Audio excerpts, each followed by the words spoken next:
L'homme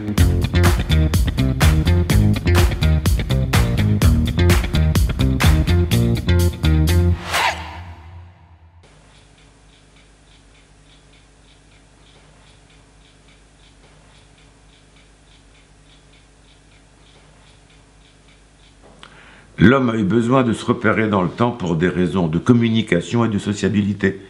À partir du moment où il était en tribu, il avait besoin de savoir quand suivre les animaux, les grandes migrations, il avait besoin de savoir quand récolter certains fruits, donc il fallait qu'il se repère dans le temps.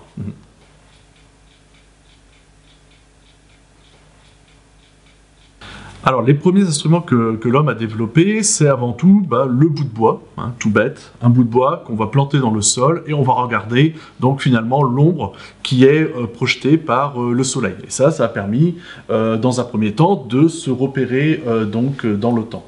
Je ne sais pas si tu es d'accord avec moi. Oui, mais ça c'est ce qu'on appelle le gnomon. Le gnomon, exactement. Mais ça ne permet pas de savoir l'heure. Oui. Le gnomon, à l'origine, permet de mesurer la hauteur du soleil. Alors on sait bien que quand l'ombre est toute petite, c'est le soleil est au zénith, à midi, mais on ne savait pas que c'était midi. Mais comme le soleil suit une course différente selon les saisons, l'ombre de midi peut être plus ou moins grande. Et donc en mesurant cette ombre tous les jours, on était capable de déterminer les solstices et les équinoxes. C'est-à-dire qu'on pouvait savoir les saisons.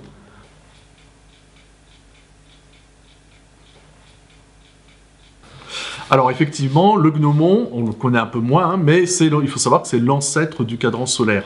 Alors ça, je pense que le cadran solaire, vous avez certainement déjà vu, donc effectivement, on retrouve la partie, la tige, voilà, et on voit les ombres qui vont se reporter sur un cadran, voilà. Alors la différence principale que vous avez en fait entre le simple gnomon et le cadran solaire, c'est que finalement cette tige doit être bien positionnée pour avoir les inscriptions qui soient répétables d'un jour à un autre. Je ne sais pas si tu es d'accord avec moi. Tout à fait. Ouais. Voilà. Et effectivement, des cadrans solaires, il faut imaginer, donc c'est à l'Antiquité, encore une fois, donc on est à l'époque, on va dire, des Grecs, des Égyptiens, et c'est pas, bien sûr, c'était pas quelque chose qui était portatif, c'était... Non, bien sûr. Et ça avait rapport avec la société. Avec la société. Avec la religion, bien entendu, mais ça permettait de déterminer les moments de la journée. C'est ça.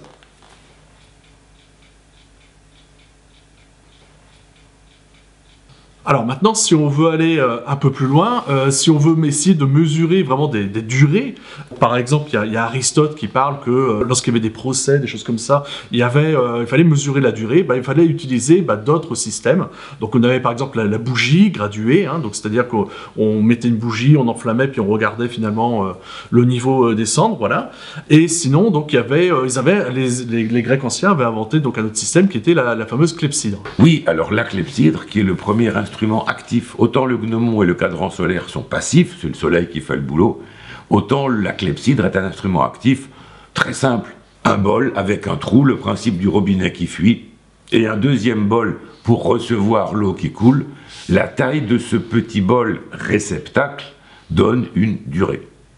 Alors très vite, bien sûr, la clepsydre a un peu évolué, donc on a vu un système maintenant avec des graduations pour voir le niveau d'eau qui descend, et on a la graduation qui va vous indiquer une certaine durée, et on a également à Athènes l'invention donc d'une clepsydre avec cette fois-ci un système d'aiguillage, un peu comme on connaît actuellement le cadran avec des aiguilles, où cette fois-ci c'est tout un système mécanique qui permet donc de convertir cette chute d'eau en mouvement donc d'une aiguille.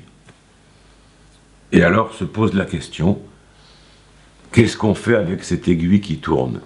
Est-ce qu'on va subdiviser le temps? Est-ce qu'on va dire simplement l'aiguille, à une position, il est midi, il est le temps de manger, puis après le temps de dormir? Et là arrive la question de compter le temps.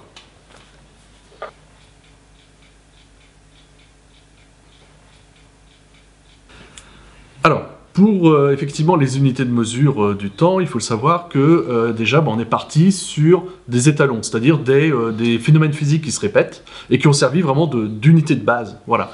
Donc forcément, on imagine bien que les premiers étalons, ça a été quoi? Ça a été l'alternance jour-nuit, voilà, hein, donc qui a permis de définir le jour. On a eu ensuite la lunaison, c'est-à-dire finalement à partir de quand la lune se répète, hein, la phase de la lune se répète. Et après, on a également donc l'alternance des saisons. Donc là, c'est sur une année complète. Donc là, on voit que facilement, on a pu définir donc l'année, le mois, le jour, voilà. Alors bien sûr, les durées de ces unités ont varié au cours des périodes. On a fait des raffinements, hein. Par exemple, par exemple avec l'année, on sait que l'année, on a considéré des années à 365 jours, puis après on a pris en compte ce qu'on appelle les années bissextiles avec 366 jours. Pareil pour les lunaisons, pour qui on fait les mois. On s'est dit que finalement, on a un peu retravaillé dessus, puis on est passé sur une année égale 12 mois. Voilà, on est vite parti là-dessus, ce qui est un peu peut-être bizarre, finalement. Pourquoi 12? Je ne sais pas si tu as la réponse, toi. Pourquoi 12? Eh bien parce qu'à l'époque, on comptait en base 12. C'est-à-dire, nous, aujourd'hui, nous comptons en base 10, parce que nous avons 10 doigts. Ils comptaient, eux, en base 12. Et donc, c'est comme ça qu'on a compté 12 heures pour faire une nuit en fait. La nuit de garde était divisée en 12 heures. Et on a trouvé très pratique de faire la même chose pour le jour. Ce qui fait qu'on a inventé les journées de 24 heures. Attends, mais la durée de jour et de la durée de la nuit, ça varie? Ça veut dire que l'heure variait selon le jour? La durée de l'heure? Évidemment. Évidemment, le jour, à part le jour de l'équinoxe où la nuit est comme le jour, là, ça pouvait varier. Mais comme la clepsydre est venue aider, le petit bol de la clepsydre faisait 1 heure. Et à partir de là, on a pu compter qu'il y avait des journées courtes ou des journées longues, etc., etc. Et la précision, ça a été le début de l'évolution technique.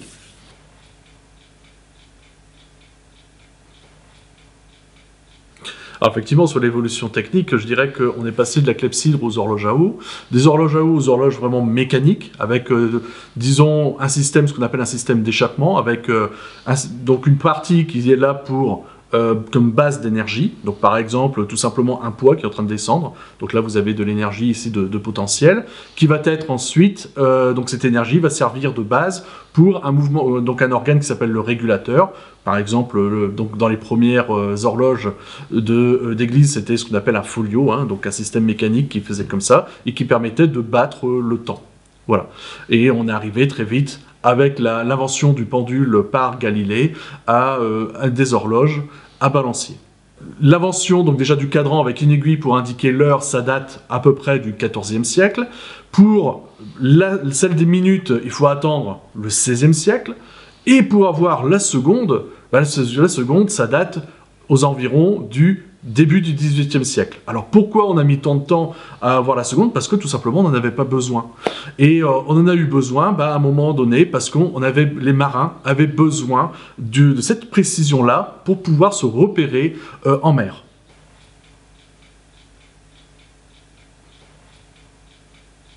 Parce que les marins avaient besoin de connaître précisément leur position aussi.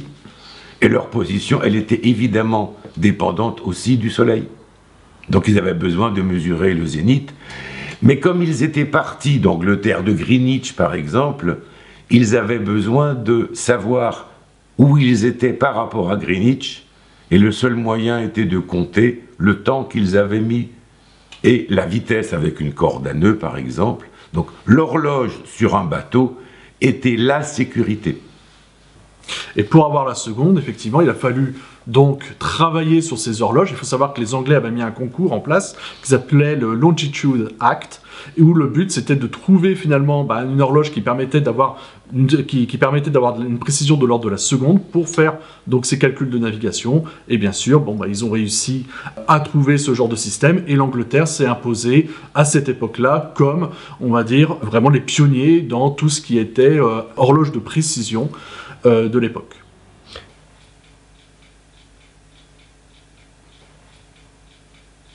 Finalement, on n'a pas toujours compté en base 12.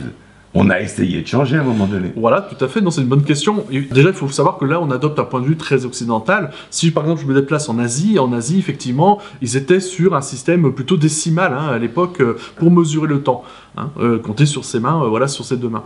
Et nous aussi, notre système, à un moment donné, a failli évoluer. À la période de la Révolution, il faut savoir que on a décidé d'uniformiser toutes les unités. Il y avait trop d'unités. Alors que je dis unité, c'est pas que le temps, mais il y avait les distances, il y avait aussi toutes les unités monétaires. En 1793, donc, on a mis en place un calendrier révolutionnaire, dans un premier temps. La journée à 10 heures, voilà, donc une journée, au lieu que ce soit 24 heures, c'est bien 10 heures. Et les heures étaient ensuite subdivisées en 100 minutes, et une minute était subdivisée en 100 secondes. Donc il y a pas mal d'artisans français qui ont construit des horloges et des montres qui fonctionnaient avec ces heures décimales. Au bout d'une dizaine d'années, ça a été totalement abandonné.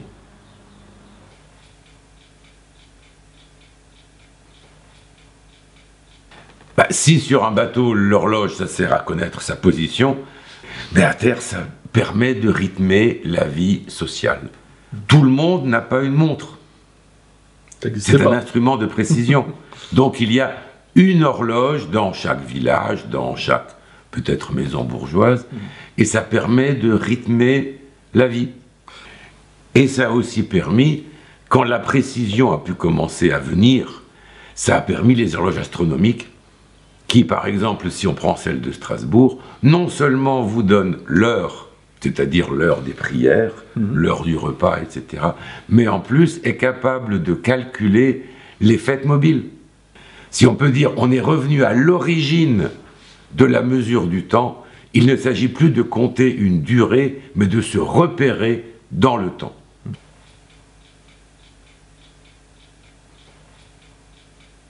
Pourquoi est-ce que chacun devait pouvoir avoir l'heure? D'abord parce que quand on est au champ, et qu'on est trop loin pour entendre la cloche, eh bien, il faut que j'ai un moyen de connaître, de me repérer dans le temps, de connaître la durée.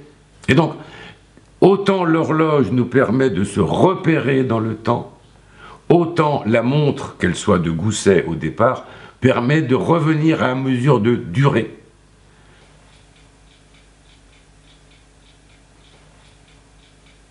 Donc la quête de précision de mesure du temps, on la retrouve également donc, dans les objets portatifs, comme les montres que l'on a. Hein. Donc l'objectif, effectivement, c'était déjà d'avoir un temps qui va jusqu'à la seconde, mais bien sûr, ça n'a pas suffi. Il a fallu aller encore plus loin. On va parler de dixièmes de seconde, de centièmes de seconde, de la milliseconde, et on peut bien sûr aller encore plus bas, hein, surtout pour les intérêts scientifiques. Alors comment on a fait pour atteindre ce niveau? Alors effectivement, il y a eu les avancées sur tout ce qui est horloge mécanique, hein. Forcément on a quand même maintenant des horlogeries qui sont miniaturisées et de très haute précision, mais je pense que vraiment ce qui a fait qu'on a basculé dans un monde encore plus précis, ça reste donc l'invention, ou la découverte plutôt, du quartz.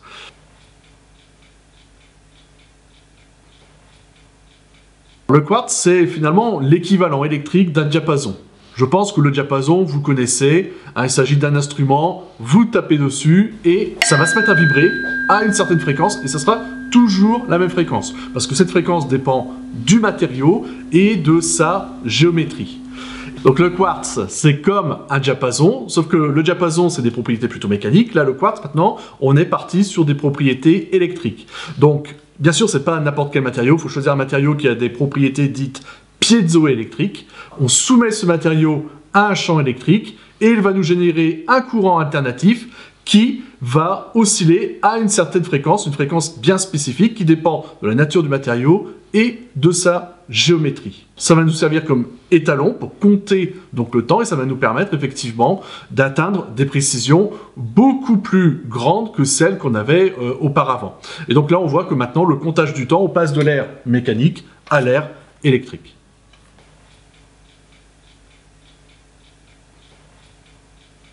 Alors, c'est vrai que le quartz, avec sa fréquence absolument énorme, permet d'atteindre des précisions de milliardièmes de seconde, mais que dans la vie de tous les jours, on n'en a absolument pas besoin. La seconde suffit largement.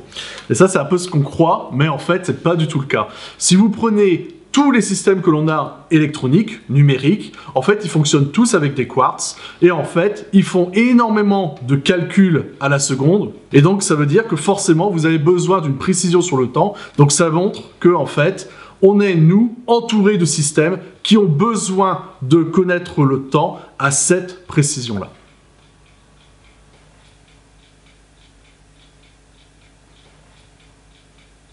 Non, donc si je comprends bien, avec le quartz, on est arrivé à la précision ultime et il n'y a pas besoin d'aller plus loin. Ah non, non, non, non, on a encore fait mieux. Hein. On peut faire mieux, bien sûr. Avec les horloges atomiques, on peut atteindre des niveaux de précision qui n'ont jamais été égalés. Alors le principe d'une horloge atomique, c'est quoi? C'est tout simplement de prendre donc un noyau d'un atome, de l'exciter et de regarder effectivement les fréquences d'oscillation entre état excité et état fondamental. Et encore une fois, ces oscillations ont une période sont tellement petites que ça nous donne un étalon qui est encore une fois supérieur en précision à celui du quartz.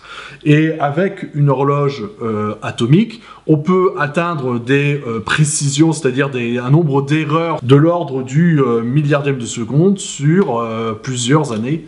Donc ce qui fait qu'on bat vraiment tous les records. Mais bien sûr, comme toi et moi, on n'a pas bien sûr chez nous une horloge atomique. Il vaut mieux pas, oui. Voilà. Pourquoi il vaut mieux pas? C'est du nucléaire, c'est ça? Parce que c'est grand. Parce que c'est imposant. D'accord.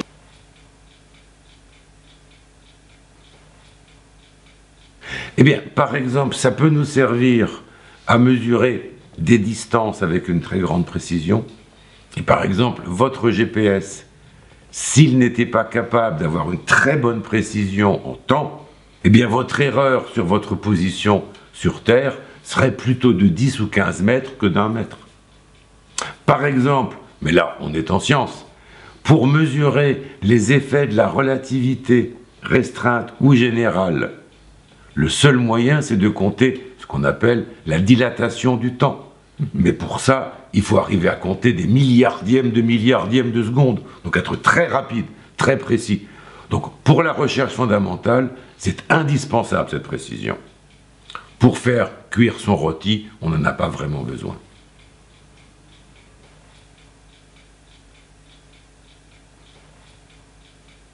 Alors ça, c'est une question qui s'est posée très rapidement. Et il faut imaginer déjà que, encore au 19e siècle, l'heure, en fait, n'était pas nationale. Il y avait des heures selon la région, tout simplement parce que chaque région avait comme point de départ le soleil au zénith, voilà, c'est midi. Donc on était encore loin d'avoir une heure nationale. Mais très vite, on a ressenti le besoin de synchroniser toutes ces heures-là. Alors pour illustrer le besoin de synchronisation, on peut prendre le problème qu'il y a eu donc, sur le continent américain avec le développement du chemin de fer. Donc vous imaginez, il y a des horaires. Et si on me dit que vous avez un train qui démarre à 5 heures à New York et un train qui démarre à 5 heures à Los Angeles, qu'est-ce qui me garantit que ces trains en fait partent à la même heure? Est-ce que finalement le 5 heures de New York est le même que le 5 heures de Los Angeles? Et donc, il a fallu ici avoir inventé un système qui a permis de synchroniser tout ça. Et le système qui a été mis en place, c'est le télégraphe horloge. Donc, c'est-à-dire qu'on va utiliser le télégraphe pour finalement synchroniser ces horloges. Avec les impulsions, on va permettre de synchroniser les horloges des différentes gares pour s'assurer que toutes les gares donc, sont synchronisées et ont une heure qui est la même. Et donc finalement, la quête de précision et la quête de synchronisation sont allées de pair dès le moment où on est passé dans un monde électrique. Tout à fait, ouais.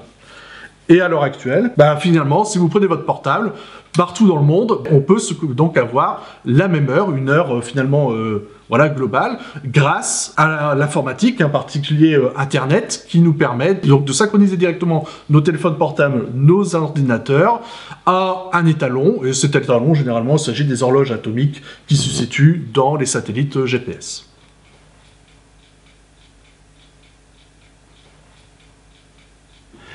Moi, ce que je retiendrai d'abord, c'est que notre rapport au temps est double. Il y a d'abord se repérer dans le temps, matin, après-midi, ce qui pose aussi le problème de l'histoire ou de la mémoire.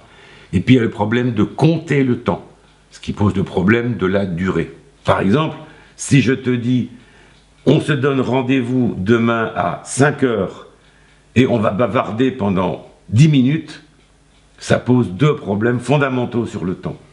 C'est un bon exemple, parce que pour se voir à 5 heures, il faut déjà qu'on ait la même définition de l'heure.